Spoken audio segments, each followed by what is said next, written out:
Hello and welcome to Comically Incompetent. My name is Doug. And I'm Ben.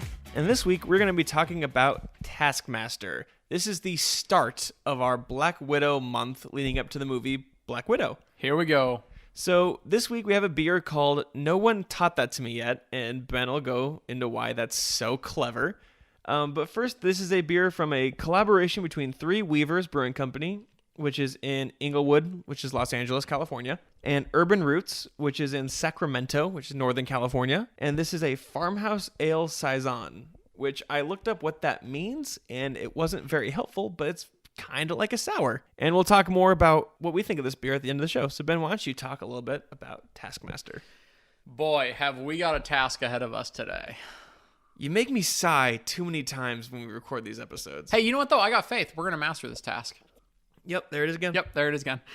Yep. All right, so Taskmaster. He is a Marvel villain, also known as Tony Masters, because you always got to have good naming. That's what we're all about here. Oh, Taskmaster, yeah, Tony Taskmaster, Tony Interesting. Masters. Interesting. Pretty great, right? I don't know why I didn't put that together. I actually didn't the first time I heard it either. I was like, Tony Masters, that's a cool name. And I was like, I'm an idiot. Taskmaster, Yeah. Team Master. Got it. Yeah, so he is pretty darn interesting. I think mainly, honestly, for the reason that we have a movie coming up with him. He hasn't really been in a lot of media outside of the comics. Yeah, I think he's definitely in the Spider-Man video game, the PS4 game, but that's like after you beat the game. Yeah, he's Taskmaster one part. of those really popular like B villains. Kind of like, I was amazed they put Crossbones in the MCU. Yeah, but he's that's kind of true. like that as well. Yeah. So I'm gonna be interested to see where that one goes. So to start off, I've mentioned this is a Marvel character. He was introduced into the Marvel comic books in 1980. David Michelini was the writer, and the artist was George Perez. So props to those two guys. They did a wonderful job with this character. I'm a big S.H.I.E.L.D. fan, which kind of leads me into where this fellow got his start. He originally was a S.H.I.E.L.D. operative. Oh, I didn't know that. Yeah, a lot of people wouldn't guess that as a more or less positive character. Yeah. Yeah, so the general origin of this character, he was born with a photographic memory and what in the Marvel universe they call photographic reflexes. The idea behind that is anything he saw, he could instantly memorize, but also replicate. So like you got a photographic memory and you see something on a book and then you can recreate the image. Yeah. But this is a guy that I believe when he was like 5-6 years old, he saw like Olympic fencers fencing and he could like instantly recreate Olympic level fencing. So that brings us kind of into why I picked that beer. No one taught that to me yet. Bingo, because anything this guy bumps into, he'll eventually learn. But there's some things that he just hasn't been taught yet. No one taught that. Oh, see, So- I'm so clever. Props to you, Doug. Actually, when you brought up this beer, I was like, that is a darn perfect name for this, dear Lord. So, sometime after college, he began his adventure by joining S.H.I.E.L.D., which is the good old Marvel good guys, but they tend to be fairly normal people. You know, you have super people come in, but they're more agents. You know, they're the counter Hydra. Yeah, we've seen a couple in the movie. I mean, we have Agent Coulson, Maria Hill, stuff, people like that. There are a couple of like Inhumans in there. You have Quake and stuff like that. But for the most part, he's pretty top tier of a standard S.H.I.E.L.D. operative. So you're kind of questioning because you know this guy's a bad guy at this point because we've seen him pop up in the Black Widow trailer. You're like, how'd that happen? So what happened is during a mission that he was on with S.H.I.E.L.D., there was a dying Nazi scientist who gave him a syringe full of what the Nazi equivalent was of the super soldier serum. Captain America serum, right? Okay. Not the exact thing. So technically there's like two different serums. There's the super soldier serum developed by the Americans, who was actually a German scientist, but that's the one Captain America got. And then the Nazis used an inferior super serum. Oh, Red Skull. Yeah, exactly, like Red Skull. Red Skull had the inferior one. That's why Captain America kicked his butt. That's true. Because he had the Apex one, and because he could wield Mjolnir, because he was awesome. So this exacerbated his powers, which caused his photographic memories to actually start overriding some of his own personal memories. Oh. Yeah, so he very quickly, everything about him was enhanced, but the problem he ran into is he started losing his own personal memories anytime he would get a new skill. So it'd be like, okay, I now know jujitsu, but I forgot who my parents were and stuff like that. Yeah, so it's actually, it's a very bizarre power because it's one of those kind of, we always call back to like Moon Knight, but it's one of those where there's positives and negatives associated with the power. So what happened after that is he had a partner in S.H.I.E.L.D. for like a very long time named Mercedes. She used this situation, which, you know, you never really want to like use a situation like this, but she created him into like the ultimate double agent. So basically he didn't even know he was a S.H.I.E.L.D. agent at this point. He'd lost all memory of that. But Mercedes, he had memory of her, and he's like, oh, I know this person's my partner. So she pretended to be a part of like a shadow organization. The best way I can equate this is kind of like Hitman. Like in that whole universe, it's like this weird shadow secret agency. She created this fake image of that and would effectively give him missions to like, you're going to go work with these villains. Yeah. So he would go with the villains, bring back all the information of their operations, and she'd report that to S.H.I.E.L.D. And so he was the ultimate double agent because he didn't even know he was a double agent. He thought he was a bad guy, but he was a good guy through this process. Interesting. Yeah, right? It's a very different take on the secret agent lifestyle. It reminds me a little bit of that Christopher Nolan film, Memento. Yeah, it is a lot like Memento, where you're not really entirely sure what's going on. Yeah. But you have somebody that clearly on the outside knows exactly what's going on, and they're kind of working him like a puppet in a lot of ways. Yeah. Because they know he can and can't remember certain things at certain times. It's a really interesting take because it's being done for like, I'd like to air quotes, like a positive thing. You know, they're taking down drug dealers and human traffickers and stuff. But at the end of the day, they were kind of like taking advantage of this person that had this memory loss issue. Whether or not he would have been okay with it when he was in his right mind, he probably would have. He was a pretty dedicated agent. So who knows?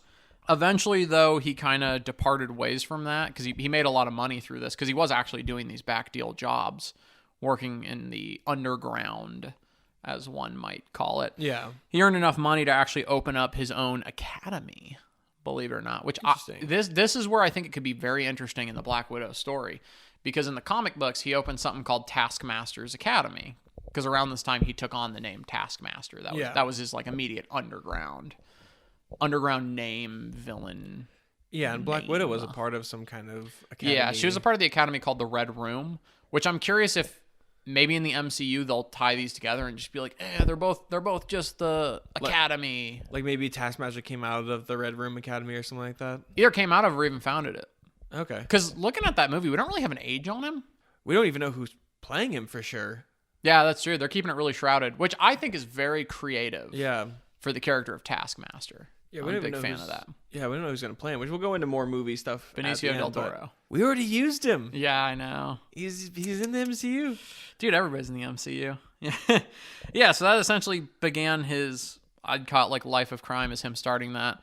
In general, what I would describe this fellow as is a mercenary, more or less, which is like a pretty common descriptor of people in like the Marvel universe. Yeah. So he's not so much just like a crime lord, gangster, not really any of those. He's more of a global mercenary. He gets hired by Hydra on some occasions. He gets, he works for S.H.I.E.L.D. on some occasions.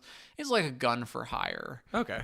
Most iterations he starts as a good guy in S.H.I.E.L.D. and then is a bad guy. Okay. As Taskmaster. Yeah, the only thing I know Taskmaster in is, like I said, the video game, and he's already like well into just being a Taskmaster. Like we've already moved on from whatever origin he has, and he's Taskmaster full on. So I'm curious visually what he looked like, because when he was in S.H.I.E.L.D., he wore a traditional S.H.I.E.L.D. agent outfit, which is kind of like all black with the S.H.I.E.L.D. logo. When he became Taskmaster, he moved to like a white hood with a white mask and cape. Often he has a Skeletor mask. Yeah, he's like a Is it a skull mask or does he like have a skeleton face? No, it's a mask. Oh, okay. A lot of it they make it look like it's his face, but traditionally Tony Masters is like I'm gonna air quotes it, normal guy. You know, he isn't like Skeleton Man. Yeah, because in the game he kind of has a mask that looks like a skeleton face. He looks really cool in the game.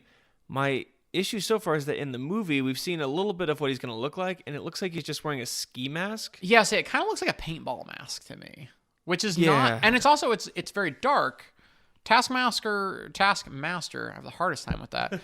Usually is wearing like all white with like some black accents. So and orange accents I've seen. A lot. Oh yeah, and orange accents. Black, orange, and white is kind of like the color scheme. I was just kind of surprised when I saw that character because at first, like the first time or two I watched the trailer, I was like, "Who is this?" Till I like went online and people were like, "Oh, it's Taskmaster." I was like, "That doesn't look like Taskmaster to me." I mean, we're looking at pictures right now. If you just Google image him, you can see this is what he looked like in the game.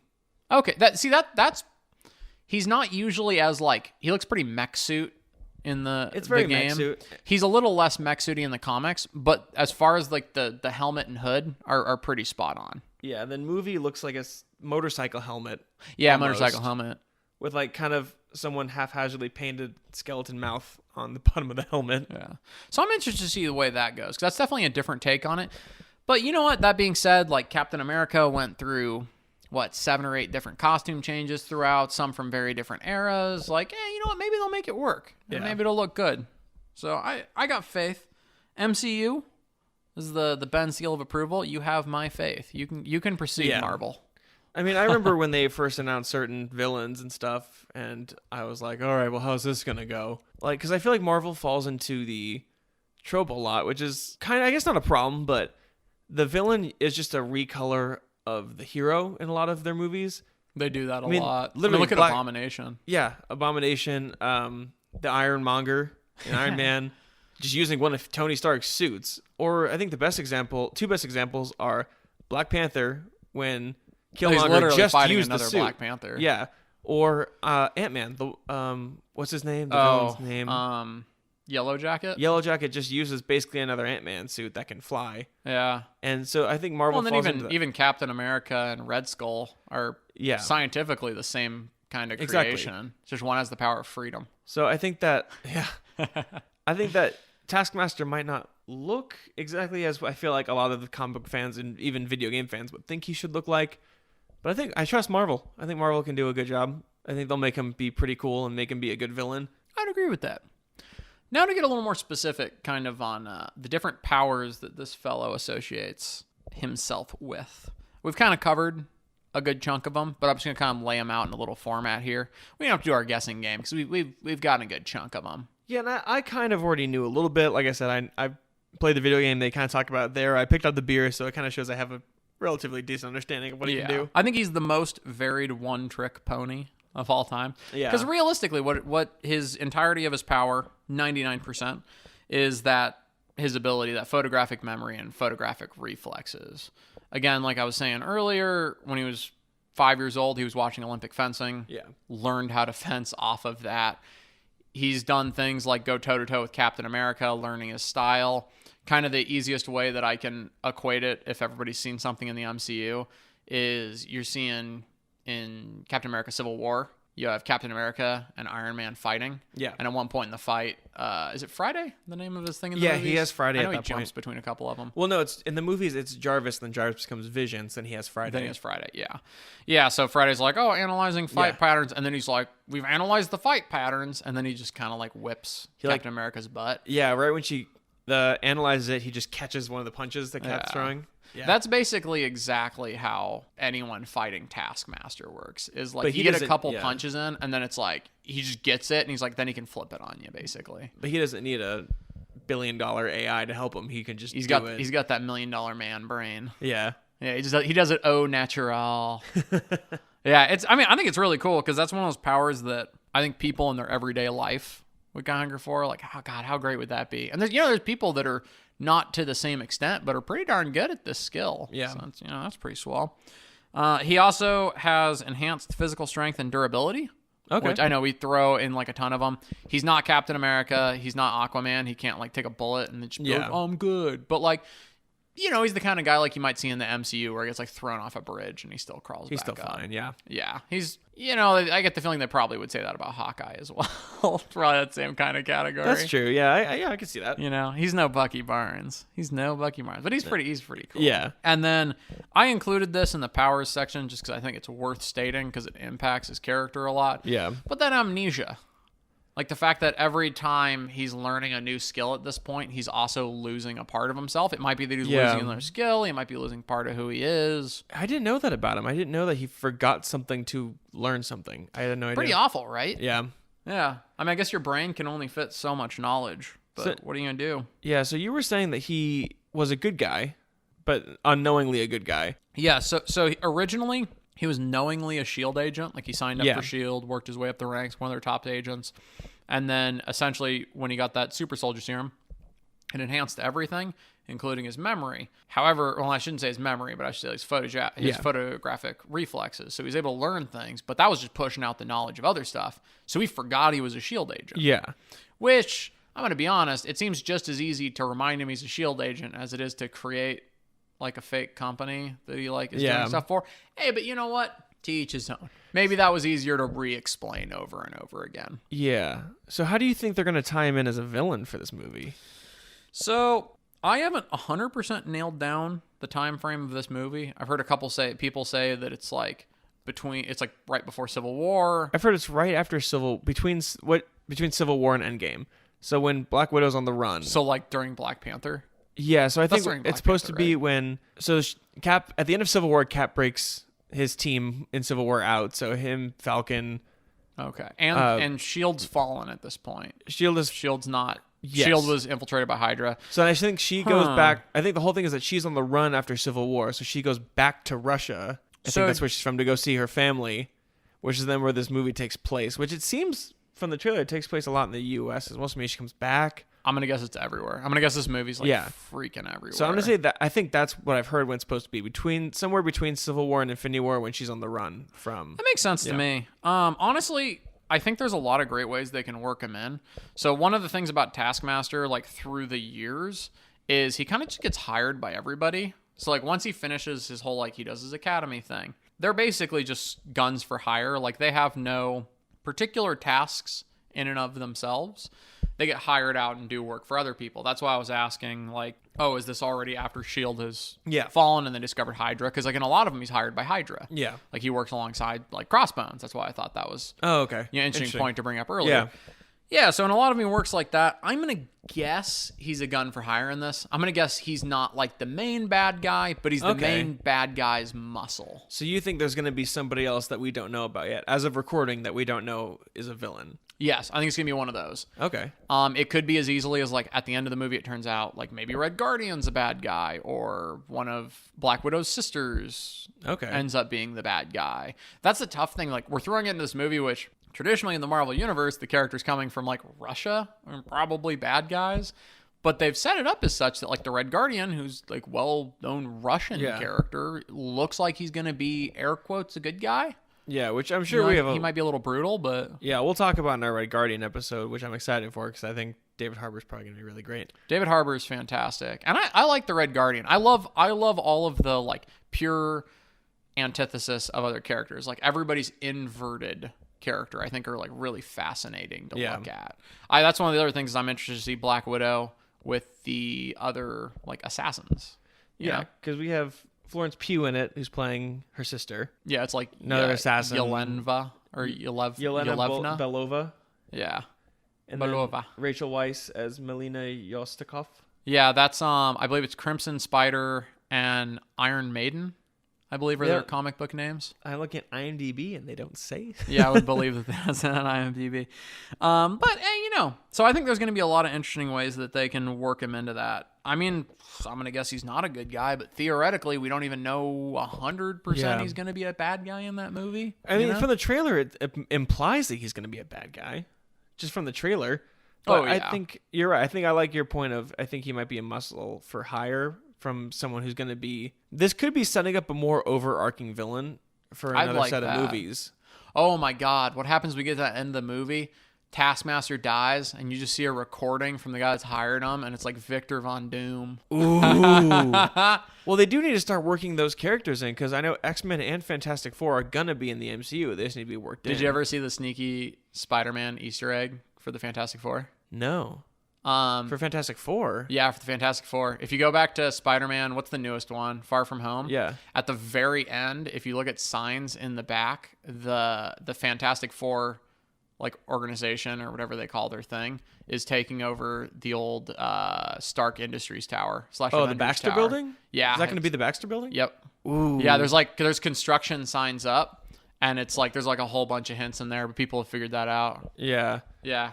I highly doubt that's going to be the way that they bring Taskmaster in, but how cool would that be? I have my own theories about how they should have had the Fantastic Four come in, which I know you and I have talked about before. I won't go into it because I'll save it for a Fantastic Four it'll be a Fantastic Four episode. I'm psyched for that because I love Fantastic Four. Yeah, I think there's going to have to be a reveal, maybe revealing a bigger villain that will come back into the MCU, because I think the hardest part about this movie is going to be, I guess in a way, caring what happens to Black Widow, because we already know her fate. That's true. The only way that this could be, in a way, that we don't know her fate is if this is maybe one of those other timelines that they talk about in Endgame. Could be interesting. Well, we got the multiverse coming up. So Yeah, so maybe it's a different timeline where she doesn't... Spoiler, if you haven't seen Endgame, Spoiler it's like for a year and a Endgame. half old. Where she dies. If you're watching a comic book podcast, I hope you've seen Endgame. Yeah. Where she dies, maybe she doesn't die in this universe or That something. could be interesting. I think it's going to be Prime still, but I'm just really curious because there has to be something that goes from this movie on, whether it's Taskmaster or somebody else. Like, I wouldn't be surprised if Taskmaster ends up being a recurring character. You know, nobody thought Crossbones was going to be a recurring character, but he's in a couple movies. He was in Winter Soldier, Civil War, and then the flashback scene in Endgame. Yes. Before he's Crossbones. Yes. Yeah. And when they remake the elevator scene, kind of. That was a great scene. Yeah. That was a really good scene. We only see him as full on Crossbones once, but how great would that elevator scene be though if you had Taskmaster in there? Be interesting. Where like they try and pin him to the wall and then he just flips it on all of them. He doesn't have the same umph though as Captain America because he's not superhuman. He's just very, very, very, very, very skilled. Yeah, it'd be interesting if Taskmaster had like that strength to see him like fight like a Thanos or something like that. Oh, that'd be terrifying. Because then he could, but he doesn't. He obviously couldn't stand up to Thanos. He doesn't have this durability. It's like funny for generally people like to be like brains over brawn and like skill over brawn. It's like the only thing that beats this guy is out brawning him. Yeah, because you literally can't outskill him. Like because he's matched any person's fighting. Like that's what I think I find the most fascinating about him is that you can't outdo him because he'll just learn it and then copy. Like there's no way to just like out combat him. Yeah, unless you're without brute strength. You literally have to brute strength him, which is I think one of the most interesting things about this, because a lot of flack that Black Widow and like Hawkeye get thrown in the MCU is you're like, I think Hawkeye says it best where he's like, there's robots flying around and there's a god of thunder and I got a bow. I don't know what's going on. Like, I'm really curious to see, because like those two are the only people that aren't like super people. But they're in the thick of it still. Yeah, but they're in the thick of it. But I'm curious, like, she really shouldn't have an upper hand on this guy. It's going to be, I think that's why maybe the team up, maybe that's why Red Guardian and... Oh my gosh. What'd you say, Iron Maiden and Crimson? It's Iron Maiden and Crimson Widow. Crimson Widow or Crimson Spider? Yeah. I think it's Crimson Widow. I think that might be why the team up, because she's not going to be able to beat this guy on her own. She's a great fighter. We've seen it constantly throughout the MCU. She's a fantastic, amazing, strong fighter. Dude, when she beats up that guy when she's tied up in the chair, that's awesome. That scene is awesome. Or even, I just rewatched Civil War when she is beating up Bucky. Oh, yeah, that's a good point. Yeah. And like she holds her own against Bucky. Things. Yeah. She holds her own against Bucky. I can't imagine. I guess that's true. She does some really impressive stuff. She's extremely I mean, I think personally, Hawkeye is definitely was the weaker link of the Avengers. She's definitely stronger and more capable than Hawkeye. But we wouldn't have Black Widow without Hawkeye. Exactly. Because Hawkeye redeemed her. Or Hawkeye showed her the way to redemption. Yeah. I'll put it that way. So, we don't yet know who's going to be playing this character. There are speculations, but we don't know for sure who will be playing Taskmaster. Are these speculations from like people that have been listed as associated with the movie, or are these just people being like, okay, so let's go through some of those. So if you look at the IMDb, speculations? Yeah, if you look at the IMDb, there's actors on here, but there's no character name associated. I mean, you have this guy who I'm not going to pronounce his name correctly, but he is apparently listed OT something. I don't know exactly how to say his name, but he's listed as a character with no character name. He could be playing Taskmaster. Or there's this guy named Ray Winstone, who I doubt it just by the look of him. But, I mean, you just don't know. I mean, they could be anybody. There's this guy named Oliver Richters who's set to be in the movie, but they just have him as muscular inmate. Which I'm going to guess is probably not Taskmaster. But you never know, though. You know what? It could be so under the wraps that he's not even on IMDb. They could not even be on the IMDb page. That's the hard part. What we do know is that we have Florence Pugh as Yelena Belova. Obviously, Scarlett Johansson as Natasha Romanoff. The Black Widow. Yes. Supposedly, Robert Downey Jr. is rumored to come back as Tony Stark, which would make sense if this takes before place. He died, right? If this takes place between Civil War and Infinity War, it's very possible he could show up. Oh, man, that's going to be interesting. I bet they're going to try and make people cry. Probably. I'm gonna be honest. He probably isn't going to be there like alive. Maybe a recording of him or something. Or he's on the news. Yeah, something speaking up against some or something exactly. like that. And then we have David Harbour as Alexei Shostakov, the Red Guardian. The Red Guardian. I'm so excited for that one. And then William Hurt returns as Thaddeus Ross, who we've seen countlessly from the beginning of the MCU, from the Incredible Hulk on. Oh my gosh, he was there that early. Yeah, he's been there from the beginning. I mean, well, the second movie into the MCU was The Incredible Hulk, and that's when he came in. And then we have other actors who, like I said, we don't exactly know who they're going to be, but we have the confirmation of the main cast of people. And directing, we have a director, her name is Kate Shortland. She doesn't have any work that I personally know, mostly TV shows with a couple small TV movies and shorts here and there. They have, I don't know who's doing the directing choice, if it's Jon Favreau or It'd be Feige.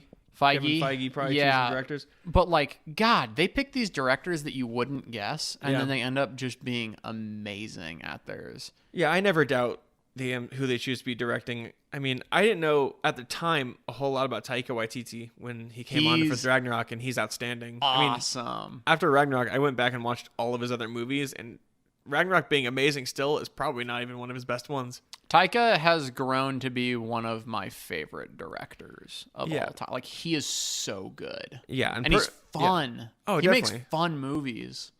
Like, fun and high quality.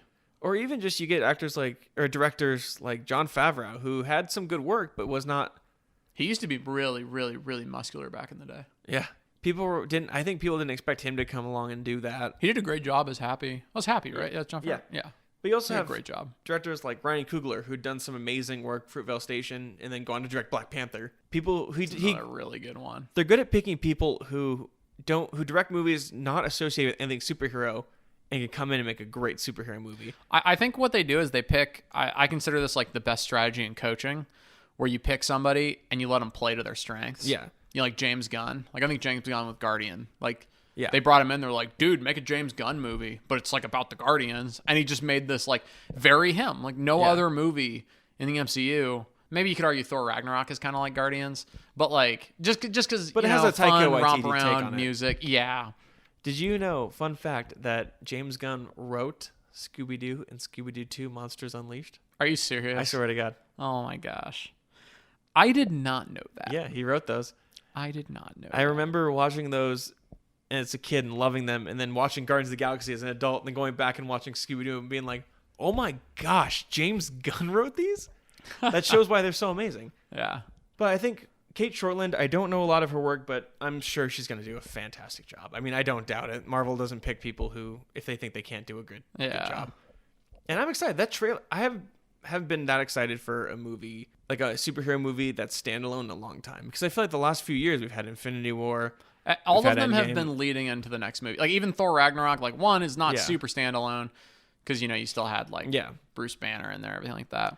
So I'm excited. This will be the first like real like we had Captain Marvel, but even she had a few people like Nick Fury and Agent Coulson, and even Lee Pace reprising his role as Ronan the Accuser. Oh yeah. So it wasn't like just someone who like we get a character from the MCU and she gets to have her movie, or they get to have their movie. We haven't had just that in a long time. Now, speaking of these movies where solo versus duo versus trio versus like a whole collaboration, bringing it back to Taskmaster. So there's one thing we saw really in that trailer from Taskmaster. Yeah. And that is Taskmaster using a bow.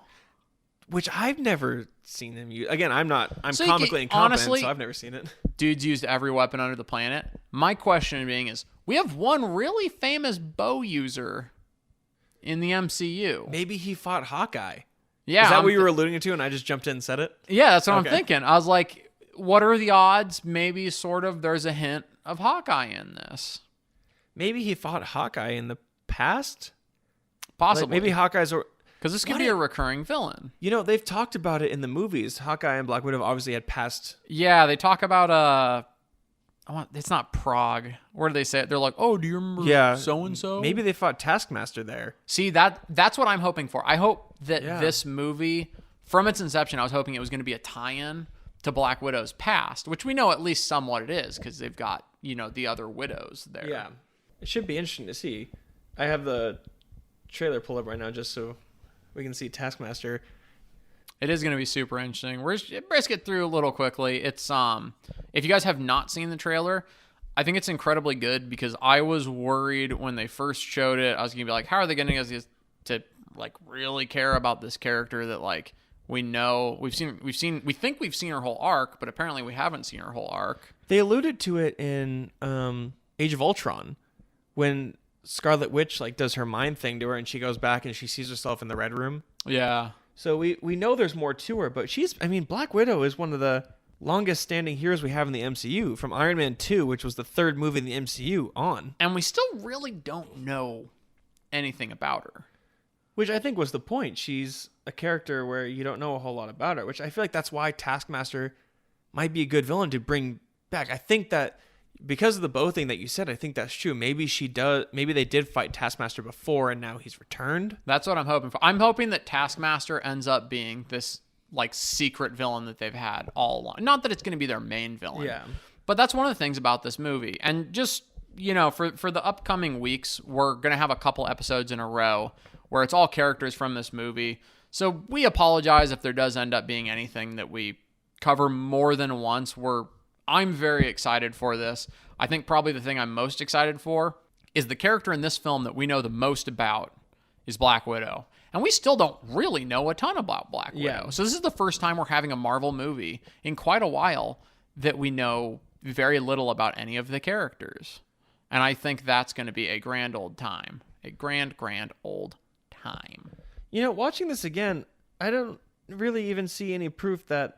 Is that Taskmaster? That's Taskmaster fighting the Red Guardian. So I just don't see any proof that maybe he is the main villain because we only see him twice in this trailer.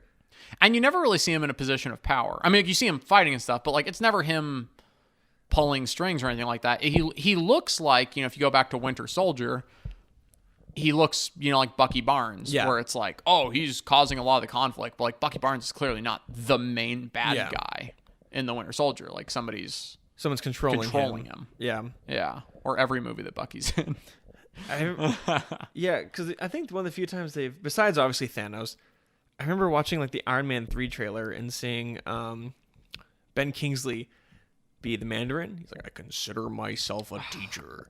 And then they just switch it at the end. So I feel like they learned not to do that. Not to throw a villain in your face. Especially because the Mandarin was such a hyped villain. I was so excited. Then everyone's in my opinion, they ruined it. And they're just like, yeah, the Mandarin's a joke. They literally made the Mandarin a joke. Yeah. But I think Taskmaster is going to be good. I think that now I'm really excited. Now that we have that idea of maybe he's been there the whole time in some ways, and we're just starting to see him now. Now it's the conspiracy cast. Has Taskmaster been here the whole time? Well, they're keeping this movie relatively secret. I mean, as far as I'm sure there's people out there who know spoilers and know information, but as far as this recording, and we don't know anything really. And I mean, we went through the whole cast that we really, really know. There's only 7 people that have named characters. And there's going to be way more than 7 people. There's no way this whole movie goes through and we don't see a character we've ever met before besides Black Widow. Yeah. Even if it's just a wink somewhere. I mean, I know you said Tony Stark is rumored / listed as in there somewhere. Obviously, we haven't seen Iron Man and any of the things, but I mean, there could be an end credit scene. Maybe if this does take place between Civil War and Endgame, maybe there's an end credit scene where he goes visit her or something, and they have while she's hiding. Yeah, they have this moment or something because he's the one that put her in the prison, put her on the run in the first place. True. So maybe he goes and apologizes, and they have a nice kind of closure moment that we didn't get to see. I hope she has another peanut butter and jelly sandwich. Oh my gosh. That's such an obscure reference to make about that Endgame movie. You know what it was? It's because I think that was the most humanizing part of that entire movie is she's just there sad eating a peanut butter and jelly sandwich. And I was if I was that sad, I'd be eating a peanut butter and jelly sandwich. That was my favorite movie to see her in. Oh, she did fantastic. Because she was flawless. She was holding it together for everyone else. Yeah. There's just so many moments you see where she's trying to lead this group of a raccoon and a raccoon and a robot alien woman. Yeah. And the Incredible Hulk. All this random group of people. And a dude who lost his tacos. Yeah, and she's just holding it all together. She's the one. Cap is just off running his little AA meetings in the basement. She's the one really holding everything together. Hey, you think they'd have a bigger audience for that? I'd go to a Captain America sad people meeting. Only because it's Captain America. I would vent to him. I'd vent to him. He seems like a trustworthy fellow. You know who doesn't? Taskmaster. Not at all. No, it doesn't seem like a trustworthy guy. He doesn't even remember you. That's going to be interesting. I'm excited to see how they do it. Yeah. I hope that maybe his costume changes at some point in the movie and he's not just wearing a ski mask, but I'm hoping they motorcycle do helmet. the old Marvel switcheroo where like they're gonna fight him like 2-3 times. He's gonna be wearing that, and then like the last 10 minutes of the movie, a door is gonna open up, and it's just gonna be like a Darth Vader sequence where he's now wearing like the Taskmaster white outfit. Or maybe this is what leads in. Maybe he's going to be a recurring villain, like you said. Maybe we see him in a future movie in a full Taskmaster, and this is just the beginning. Because you know what? That's one thing we haven't explored. If you look at the entirety of the original, what are we, like 2-3 phases through of the MCU, we've had Hydra as a villain, we've had the Kree as a villain, and we've had Thanos, which is kind of like an extension of the Kree as a villain. Like those have been, I mean, I guess you can argue Hela's been in there as a villain, Loki, whatever, but it all really boils down to those two. A huge faction in the MCU are the mercenaries. You know, people like Bullseye, people like Kingpin, people like Taskmaster. And it's not as grandiose or grandois or whatever they say. Grandois. It's not as great and crazy, Yeah. you know, but they're an important faction. No, I agree. You know, and I think it'd be interesting to have them dive in for a while. And I'm hoping that Taskmaster is our introduction to getting some mercenaries in there. He might be. I mean, they're in between phases of this world right now. This could be just a way for them to kind of move you over to the new set of villains who are going to be in it. Because we have the Eternals. True. So, because what they've said is that they want to have the cosmic villains and the Earth villains. It's a good way to go. So I mean, they balanced that great before. Yeah, but I think they're going to really try and go in two separate directions right now.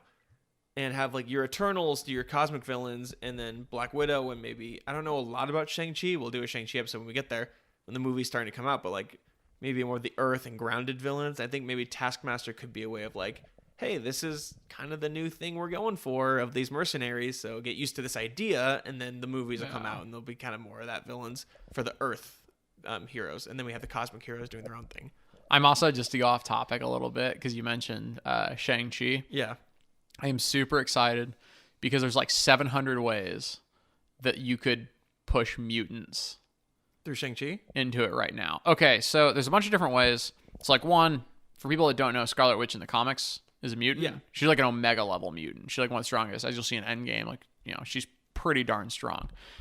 Fantastic Four, arguably mutants, because they are like mutated creatures. But they get theirs from a different way. Mutants are born. Yeah, but I they're mean, changed. so the Fantastic Four interact with the mutants a lot. Yeah, like yeah. it's a pretty common partnership. But more towards Shang-Chi. Shang-Chi? Shang-Chi. Yeah. CHs and S's. I like a lot of like the martial artist based ones. But there was a photo from set that came out that showed Psylocke, who's like a very, very I call it like fundamental X-Men. Well, we've seen her X-Woman. once. She was in Apocalypse. She was played in by Apocalypse. Olivia Munn. Yeah, she did a good job. I She like did a good job, Psylocke. yeah. Really cool power. But yeah, so that somebody saw them. And you know what? Same thing. It could totally not be a mutant. Scarlet Witch wasn't. Or isn't. Or is, you know. But No, they we made haven't her- said the M word. Yeah. I think they weren't sure if they were going to get the rights at the That makes time, sense. so they made her be an experiment. Yeah. And then they got the rights, so now I don't know how they're going to backtrack that one. But I think that's for another, because Yeah, it's definitely for a later date podcast. I just wanted to like, yeah. you said Shang-Chi and I was like, I got to get on this. Well, with WandaVision coming out, we got to do Wanda and a Vision Ooh. episode. I would for- definitely be interested in that. Vision's Yeah. a weird character. Wanda's another one where she's got a billion different stories too. I have a million things to say about Wanda Maximoff. I love Big her. fan? I love her. She's pretty swell. I feel like the WandaVision was movies- also a whole comic book series. Yeah. I feel like the movies didn't do her justice, because I know I don't remember which episode. I talked about how Marvel kind of has to put everyone on an even playing field, even if they're not. Yeah, it's pretty hard to put her and Captain America in the same ballpark. Yeah, because in the comics, because I know a lot about the X-Men comics, she's the strongest one of anyone who's been in the MCU, arguably. I'd say yeah. But they make her just strong enough to fit with everyone else, and I feel like they just dumb down her powers so much. Yeah. So I have a lot to say when we get there, but I think that'll be a future episode, getting ready for the WandaVision show, and Disney Plus is giving us a lot of good content. We're gonna have for a this lot of podcast. Disney Plus podcasts. I like it. Thanks. We're Disney. getting ready. The Disney is really helping us out here with content, and we have the occasional episode where we have to go off and do characters like the Penguin for the Warner Brothers, but these these comic book movies are helping us come out with good Yeah, content. they're feeding us a lot of content. Yeah, it's a good time though. So I think it's time. You want to talk about the beer? Yeah, let's loop back around to our beer. So it's the No One Taught That to Me Yet, which they haven't. They haven't taught this beer to me yet because I don't know how to make it. I'm just going to give it a quick little sipperooski. I'm a big fan. It's kind of a sour. It's pretty good. I'm a sour fan. I would say if you like sours, but not too much. Yeah. You know, like I'm a big sour fan. I like a sour. This is almost like you took a sour and threw like a tiny bit more IPA into it. It's got that like crystally kind of flavor. I'm not a huge sour fan, but it's not really a sour. It's a farmhouse ale saison. Again, I don't know exactly what that means, and Googling it wasn't super helpful, but it's a really good beer. I really, really recommend it. How many Comicallys are you going to give this beer? So this is a tough one for me to rate on Comicallys because we have a very strict guideline on how we don't just throw around our Comicallys. Yes, we do. Here. That's exactly what we do. Okay, so I'm gonna give it an 8 out of 10 Comicallys because I think it's incredibly good. If you're looking for a very strong sour, it's not super sour. However, if you're looking for something that tastes borderline between like a sour and an IPA, that's pretty dang good. This is exactly what you're looking for in that case. I think that's what a saison's supposed to be. It's supposed to be between a mixture of a sour and IPA. It's got spices, which sours don't usually use spices. I mean, if that's what they're going for, if the goal here is partway between an IPA and a sour, I'd give it like an 8.5 then. It's really good. Comicallys out of 10. I'm a big fan. You can get this one. I got this one, same place I got the bow tie one from a few episodes ago for Penguin. I got this at Windsor Home Brewing in Costa Mesa, California. It's really good. I'm sure you can get this other places. It was a collaboration between Three Weavers and Urban Roots. I'm sure you can get it at one of those two breweries. If you're in Los Angeles, you can go to Three Weavers in Inglewood, or if you're in Sacramento in NorCal, you can go to Urban Roots, and I'm sure get it at one of those two places as well. When breweries do collabs like that, it's always interesting to see what brewery gets to have the beer with them, because there's times where I live near one of the Green Cheek breweries, and they do collabs, and sometimes their collabs are only at like the brewery they went to in New York to collab with. That's fair. So I don't know exactly how that. Yeah, I don't know exactly how that works, but it's really good. I'd really recommend it. If you're a fan of saison and you know more about beer than the two of us do, and you know what a saison is, then I'm sure you'll love it. Also, if you're looking for this beer and the task seems kind of hard, come to the Masters. We're good at finding beers. We're kind of like the Taskmaster of finding beers. So we'll try and help you out. We're terrible at finding beers, but it takes me a few stores to find one that fits our hero. But we'll try and give you a hand. I know we had some feedback of somebody being like, "Hey, like any more idea where we can find that?" And so we're trying to give as much information about the beer as we can. Feel free to hit us up on any of our social media. We can check local breweries, see if it's in your regional area, anything like that. Anything to get a tasty beer into a good friend's hand. Yeah, and that again is the No One Taught That to Me Yet. It's a saison, farmhouse ale saison, and it's 8.5% alcohol by volume. And pretty darn good. And so this, I think, concludes our first episode of our Black Widow month leading up to the film. Oh, yeah. I'm so excited. It's going to be a good month. I'm very excited. Like I said, we're going to do a few more episodes on the people in the movie, and then a movie review, which will probably be a separate episode from our normal weekly hero-villain coverage. Yeah, and let us know, again, if you're particularly looking forward to that, how you feel, how much you want it to be spoiler versus non-spoiler, anything like that. We'll be sure to keep everybody included. We're not going to throw out any spoilers without anybody knowing. But we're just going to interact, see how things are going. If we do spoilers, we'll put it in the title, spoilers, so that you don't accidentally click on it and listen. We'll put timestamps in there too. Yeah, of like when it's spoiler free versus spoiler. Yeah. So thank you guys for listening. Don't forget to follow us on Twitter at ComicallyPod or Instagram, ComicallyPod. That is our name for everything on social media. Everything under the sun. Well, no, not everything under the sun. Everything under the sun. Just social media. And let us know what you liked about this episode, what you didn't like, what you want to see, what you want to hear, what you like, everything about everything that you can think of. Everything. And thanks for listening, everybody. Thank you, guys. This was the Comically Incompetent Podcast. I am Ben. And I'm Doug. And thanks for listening, everybody. Bye, guys. Bye.